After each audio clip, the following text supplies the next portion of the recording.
a ello. Por su grado, ¿cuál es el tratamiento de elección? Miren la flecha. Línea continua, que indica Early LC. Early con el LAP. ¿Qué quiere decir? Todo paciente con colecistitis aguda leve, lo ideal, tratamiento de elección, gold estándar, como quieran llamarlo, debo sacarle la vesícula por vía laparoscópica en las primeras 72 horas. Ese es el tratamiento de elección.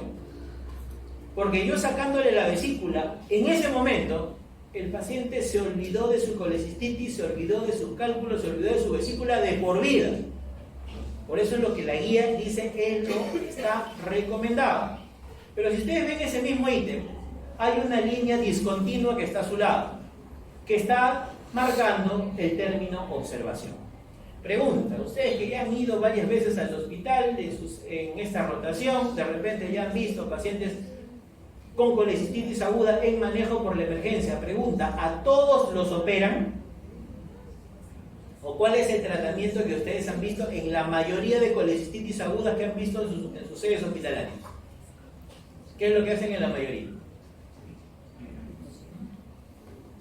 Llega una colecistitis, le inician antibióticos analgésicos y en muchos casos le siguen dando antibióticos 2-3 días, el paciente mejora clínicamente, le dan de alta y luego le dicen vaya por consultorio para que haga su preoperatorio y se opere de forma electiva. ¿Verdad? Eso es lo que sucede en la mayoría de los casos. Esa es una opción. Esa es la observación a la cual hace referencia esta línea discontinua que vemos aquí.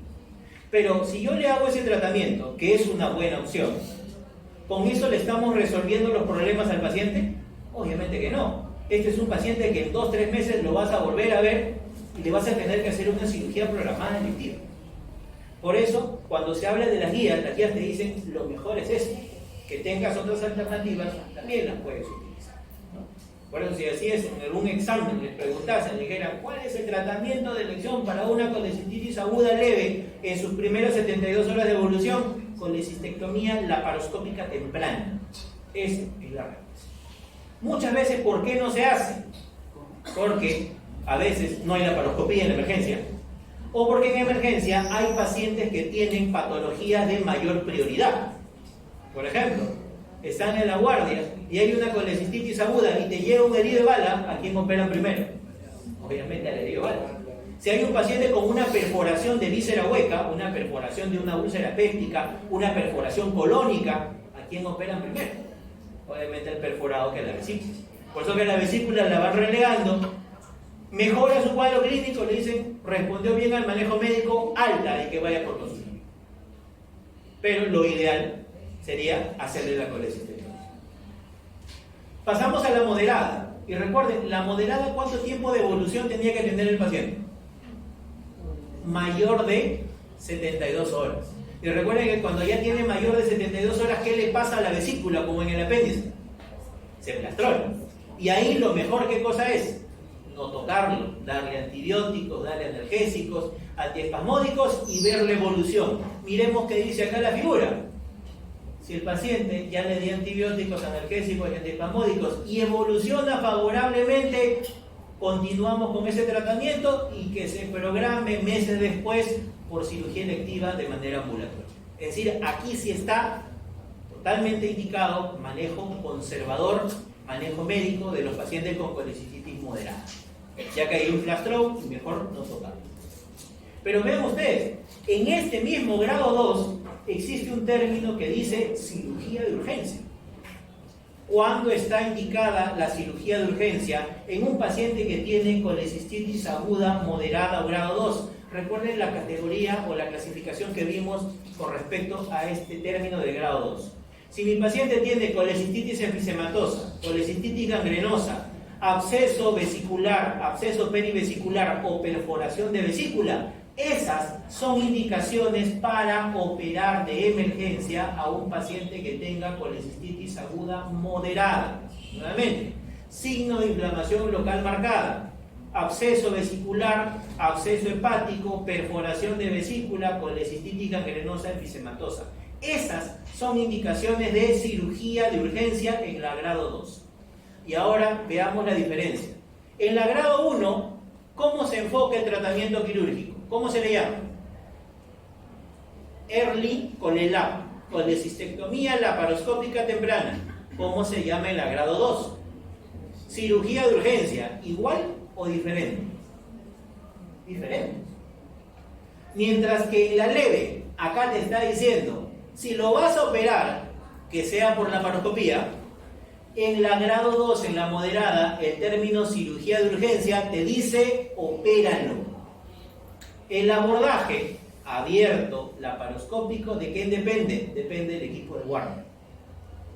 Si de repente hay alguien que tiene un montón de experiencia en cirugía laparoscópica y en cirugías feas como la que se va a encontrar ahí, y lo puede hacer, puede sacar la vesícula por vía laparoscópica, ¿quién es el más beneficiado?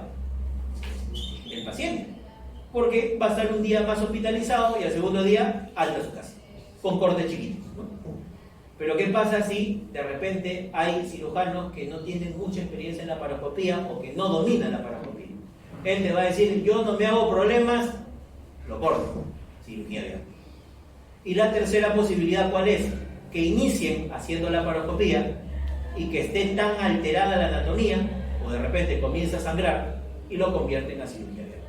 El término cirugía de emergencia simplemente te está diciendo opéralo. El abordaje lo define el equipo quirúrgico de guardia.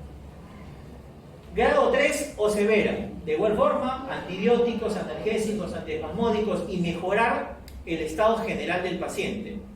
Y acá, ¿qué debemos tener en cuenta? Un paciente que tiene colecistitis aguda, ¿quién fue el culpable? ¿Qué inició todo el problema? El cálculo obstruido. ¿Y qué va a suceder? La bilis se queda atrapada en la vesícula. Al inicio, la bilis que era verde se transforma en bilis blanca. La bilis transparente, que parece agua. ¿Y eso cómo se llama? Hidrocolecisto. Pero ¿qué pasa si el paciente no se opera y la obstrucción progresa? Comienzan a crecer los gérmenes y esa bilis blanca de un hidrocolecisto, ¿en qué se transforma? En pus. ¿Y eso cómo se llama? Piocolecisto. Es decir, la vesícula en algún momento de su evolución está llena de pus. Por lo tanto, ¿cómo se considera esto? Se considera como un foco infeccioso, como un absceso. Toda la disfunción orgánica, ¿por qué es? Porque la bilis está llena de pus y es el foco séptico del paciente. El paciente está tan mal, probablemente ya esté en unidad de shock trauma o cuidados intensivos, y lo único que podemos ofrecerle a este paciente para evitar su mayor deterioro, ¿qué cosa es? Principio que se utiliza en todo absceso. ¿Cuál es? Absceso diagnosticado, hay que drenar. Por lo tanto, el tratamiento de elección de una colecistitis aguda severa o grado 3, ¿qué cosa es? Drenar la vesícula biliar, ya no sacarla. Porque el paciente está tan mal que si tú lo llevas a sala, probablemente se te muere en la anestesia nada más. ¿Qué es lo que hay que hacer? Punzar la vesícula y drenar su contenido, drenar la secreción purulenta. Y con eso, más los antibióticos, más los soportes de todas las alteraciones orgánicas que tiene el paciente, con eso se espera la mejor evolución del paciente. Si tu paciente responde a ello, ya se le sacará la vesícula meses después cuando ya esté estable. Obviamente si sobrevive. Siempre mejores en fotitos, ¿no? Grado 1, Colelab temprana, cirugía laparoscópica, lo más adecuado para tratar a un paciente con problemas vesiculares. Si tiene colecistitis moderada, yo voy a hacer colecistectomía urgente. ¿Cuándo? Peritonitis, absceso o colecistitis episematosa. ¿Qué pasa si mi paciente tiene grado 3, disfunción orgánica, dreno el foco séptico? ¿Cómo se llama eso? Colecistostomía. La colecistostomía puede ser de dos formas, percutánea o quirúrgica. De las dos, siempre debo optar por la menos invasivo posible, es decir, la percutánea. ¿Qué quiere decir? En hospitales grandes, como hay en la seguridad social de nuestro país, ¿qué es lo que se hace? Se llama al ecografista. El ecografista lleva su carrito al costado del paciente, te identifica la vesícula biliar y a través de la pared pone un catéter. ¿Y ese catéter dónde lo va a colocar? Dentro de la vesícula. Y a través de ese catéter, ¿qué cosa va a salir? Toda la secreción purulenta. Eso se llama colecistostomía. Si estamos en un centro hospitalario que no tenga esa posibilidad de hacer ese procedimiento percutáneo, se tendrá que hacer quirúrgico. ¿Qué quiere decir? Lo llevas a sala, haces una incisión pequeña, encuentras la vesícula biliar, le haces un huequito y le colocan una sonda Foley adentro y listo, se cierra el paciente. Nada más. Eso es la colecistostomía. Aquí vemos algunos pasos de la colecistectomía. Bueno, esto ya más enfocado a lo que ustedes ven en técnica quirúrgica, sobre todo lo que es cirugía laparoscópica, la apertura de los alerones peritoneales derecho e izquierdo, la identificación del conducto y la arteria cística, identificados como únicos elementos ingresando a la vesícula biliar y que deben tener esta imagen en la medida de lo posible previo al clipaje y previo a la sección, en busca de reducir al máximo la posibilidad de alguna lesión quirúrgica de las vías biliares. Aquí nuevamente miren el procedimiento en el cual se diseca todos los elementos a nivel del pedículo de la vesícula biliar y su posterior despegamiento desde el lecho vesicular hacia el pie.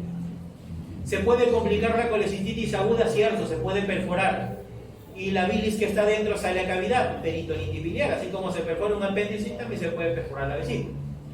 Esto, sobre todo cuando hay un grado muy avanzado de necrosis de la pared vesicular. Pueden formarse abscesos y recuerden que los abscesos también son indicaciones quirúrgicas. Cuando una vesícula inflamada no se opera, comienza a comprometer los tejidos adyacentes. ¿Y esto qué cosa puede provocar? Fístulas. Recuerden, ¿qué cosa es una fístula? Es una comunicación anormal entre dos epitelios diferentes. Esa es la definición de fístula. ¿Qué va a suceder? La vesícula biliar se fistuliza el tubo digestivo, estómago, duodeno, colon y ayuno, o se puede fistulizar a las vías biliares, sobre todo hepático común colédoco. ¿Y eso cómo se llama? Síndrome de Mills. De todas las fístulas que tiene la vesícula biliar hacia el tubo digestivo, la colecisto-duodenal es la más frecuente de todas. Después de ello ya viene la gástrica, colónica y ayuno. Esto es una de las complicaciones que puede ocurrir cuando un paciente tiene una fístula de la vesícula biliar hacia el tubo digestivo. Recuerden, la vesícula biliar se puede fistulizar estómago, duodeno y ayuno colon. ¿Qué es lo más frecuente? Al duodeno, colecisto-duodenal. ¿Qué va a ocurrir? El contenido de la vesícula pasa a través de la fístula al duodeno, habitualmente cálculos. Este cálculo avanza por duodeno y ayuno ilio, y el cálculo, miren, se queda impactado en la zona más estrecha del intestino delgado. ¿Cuál es? Válvula ileocecal o ilioterminal. Ahí se queda atascado. ¿Qué pasa si un cálculo bloquea la luz del intestino? ¿Qué clínica le genera al paciente? Obstrucción intestinal. Por eso que acá tenemos la llamada, nos falta un proceso más. A través de la fístula no solo pasa bilis y cálculo, sino que el aire del duodeno se mete a la vesícula y se mete a la vía biliar. Y eso se llama aerobilia. Todo este proceso, ¿cómo se llama? Se llama iliobiliar. Y el iliobiliar tiene una triada, y ahí la vemos, triada de Ringler. ¿En qué consiste? Si yo tengo un paciente que me llega con una clínica de aerobilia neumobilia, me viene con obstrucción de asa delgada, todo esto producido por un cálculo, ese es el diagnóstico de iliobiliar. Recuerden que cuando hay una obstrucción mecánica como esta por un cálculo, ¿cuál sería el tratamiento de elección?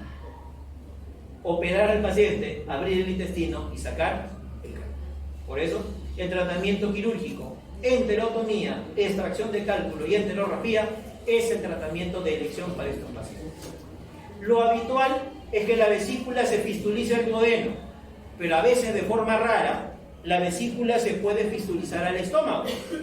¿Qué pasaría si un cálculo obstruye el píloro o obstruye la salida gástrica?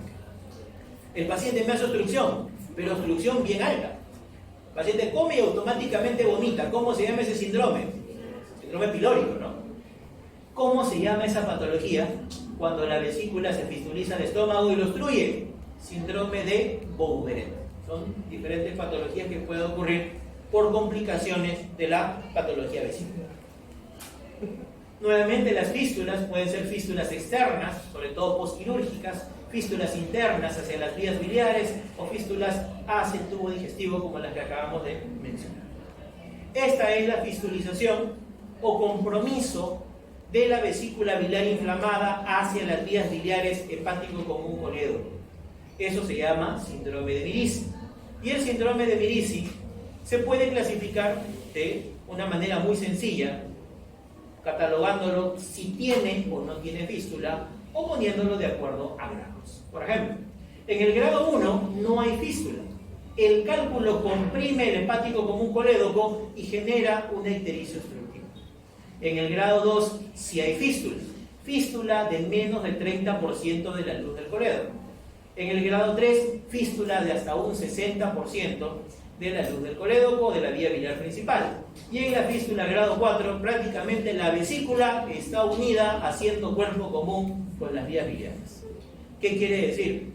Que si es que tenemos esta sospecha en un paciente, esto debe ser identificado en el preoperatorio. Si yo pienso que mi paciente tiene un síndrome de Mirici, debo hacerle una colangioresonancia en el preoperatorio. Porque imagínate que justo nuestro paciente que le vamos a hacer una colelab tiene un Mirici grado 4. ¿Qué va a suceder? Yo voy a comenzar a disecar lo que aparentemente es la vesícula, voy a pelar aquí abajo lo que aparentemente es mi conducto cístico, pero no es el cístico, sino ¿qué cosa es? Es el colédoco. Yo digo, miren qué bonito está mi colédoco, clic, clic, corto y ya me bajé la vía biliar. Por esos pacientes que tengan episodios de colecistitis aguda previo y que más aún haya elevación de las bilirrubinas o sospecha de un cuadro obstructivo, deben tener una colangioresonancia. Y si yo voy a entrar a operar a uno de estos pacientes y tiene Mirici, yo ya debo entrar preparado para saber qué voy a hacer con ese paciente. No llevarme la vía biliar y decir, uy, ¿y ahora qué hacemos con este paciente? Dejamos la patología netamente vesicular y ahora pasamos a lo que es la coledocolitiasis. La coledocolitiasis es la presencia de litos en las vías biliares, la cual puede ser primaria o secundaria. Primaria si el cálculo se forma en el colédoco, lo cual es raro. Y secundaria es cuando estos cálculos salen de la vesícula, pasan por el cístico y se ubican en el colédoco. Eso es lo más frecuente.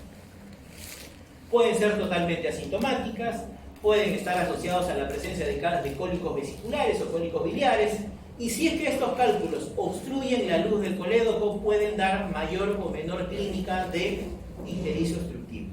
Ictericia, escleras ictéricas, coluria, hipocolia o acolia en algunos casos. Y asimismo, cuando la bilis no circula adecuadamente, se infecta, y eso genera un cuadro infeccioso que se llama colangitis. Miren ustedes las diferentes formas que pueden suceder. Los cálculos pasan hacia las vías biliares. Muchas veces los cálculos pueden ser muy pequeños, o como pueden ver acá, todo un rosario de cálculos pueden estar ocluyendo las vías biliares. La coledocolitiasis, dentro de los exámenes de laboratorio, las bilirrubinas, cuando se elevan, es el marcador más sensible.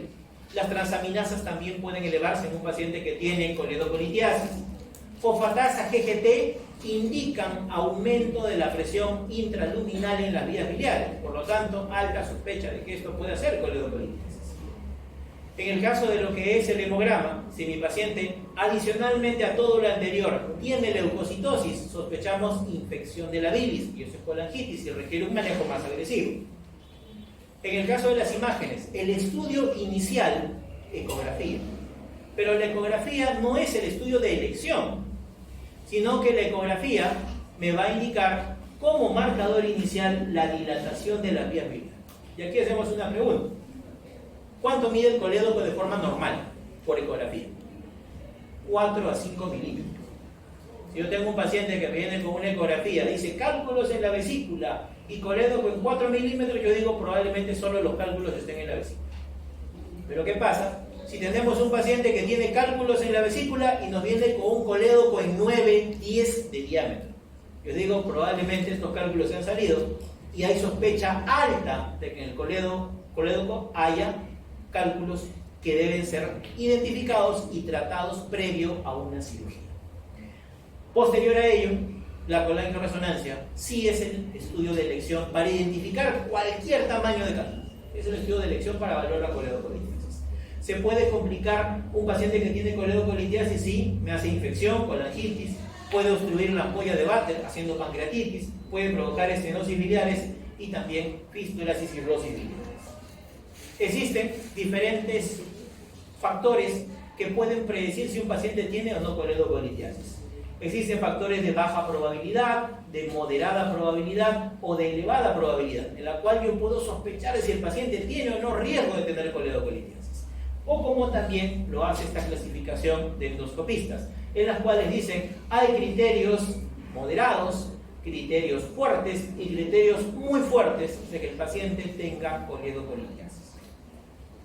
Ese cuadrito quizás es uno de los más importantes con respecto al manejo de coledocolitiasis. Si mi paciente tiene bajo riesgo de coledocolitiasis, lo programo para Colelam. A sacarle la vez.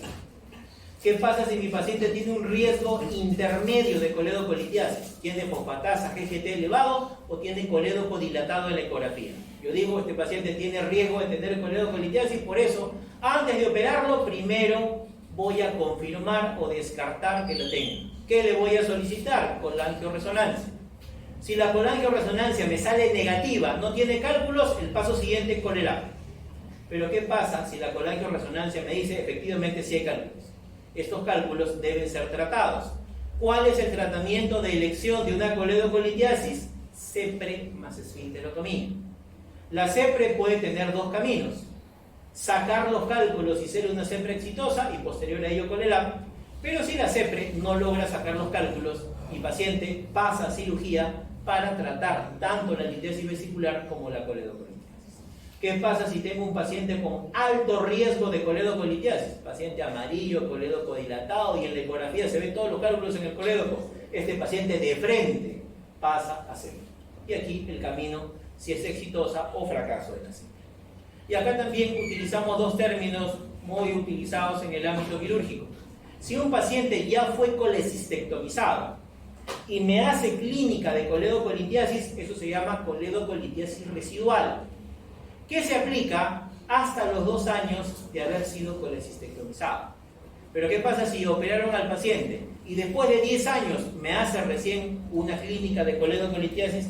Eso se llama coledocolitiasis de novo, y eso es a partir de los 2 años.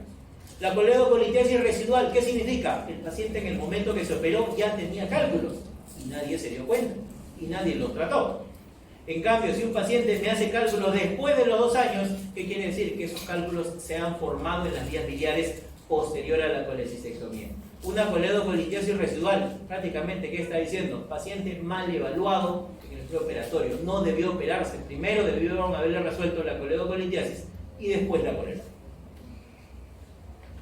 En el caso de la parte quirúrgica netamente, debemos tener en cuenta que un paciente que ya tiene diagnóstico de coledocolitiasis fue a CEPRE y la CEPRE no pudo resolver los cálculos, el paciente pasa a cirugía para resolver tanto la litiasis vesicular como la coledocolitiasis. Y actualmente se puede hacer tanto por vía abierta como por vía laparoscópica. ¿En qué consiste el manejo quirúrgico de la coledocolitiasis? 1. Aperturar las vías biliares como se ve aquí, ya sea la vía biliar o otra vez existe. A través de esa apertura yo voy a colocar una sonda Nelaton, una sonda de alimentación, un feeding, y a través de ese feeding vamos a instilarle agua, ya que si el cálculo es muy móvil, el cálculo va a flotar y va a salir por la apertura que hemos hecho. Si no saliera de esa forma, ¿qué cosa voy a hacer? Voy a introducir una pinza dentro de las vías biliares llamada Randall, que es de forma angulada, y voy a ingresar a la vía biliar para coger el cálculo y extraer. Posterior a la extracción de los cálculos, ¿qué cosa se coloca? Se coloca un dren que tiene la forma de una letra T, que se llama el dren de Kerr, el cual se va a fijar o se va a rapear el colédoco y se va a exteriorizar por la pared abdominal. Eso es más o menos el procedimiento para hacer una exploración de vías biliares. ¿A ustedes, cuando han estado en su rotación, han visto qué? Sí. ¿Han visto qué? Listo. ¿Cuánto es lo que debe salir por el Kerr de forma normal? Ajá, ya los agarré. Y aquí lo primero que me debo acordar, ¿cuánto se produce de bilis en 24 horas? Se produce entre 800 y 1200. Es el volumen promedio normal. Por el Kerr, en condiciones normales, debe salir la tercera parte del volumen normal. ¿Qué quiere decir? Yo me espero que salga pues entre 300 y 400. Eso es lo esperado. Si sale menos, ¿qué significa? Que la bilis está pasando al duodeno. Es lo habitual, es lo normal. Es lo que espero que ocurra en el paciente. Pero ¿qué pasa si Hoy día le colocaron el KER al paciente, tú lo vas a ver al día siguiente como buen interno y ves 900 de gasto por el KER. Te está diciendo que casi toda la bilis está saliendo por el KER. ¿Qué significa eso? Significa que por debajo del KER hay un problema obstructivo. De repente se olvidaron un cálculo. De repente se ha dematizado la ampolla de váter y eso está impidiendo que pase el duodeno y todo se está escapando por el KER. Por eso es lo que debo recordar. Como todo interno mínimo o un volumen habitual 300 a 400 debe tener ese drenaje. Asimismo, el KER no solo se deja para vigilar el volumen, sino también el KER se utiliza porque en el quinto, sexto, séptimo día del postoperatorio yo lo voy a utilizar para hacer un estudio de control. Por el KER le pongo contraste y le tomo una radiografía. ¿Para qué? Ese contraste debe pasar fácilmente al duodeno sin ningún problema. Si yo le hago el contraste y veo cálculo, veo que no pasa, ya vienen los problemas. Eso es lo habitual que debemos tener en cuenta. Y lo último, con respecto al KER. ¿A partir de qué día yo puedo retirar un DREN-KER?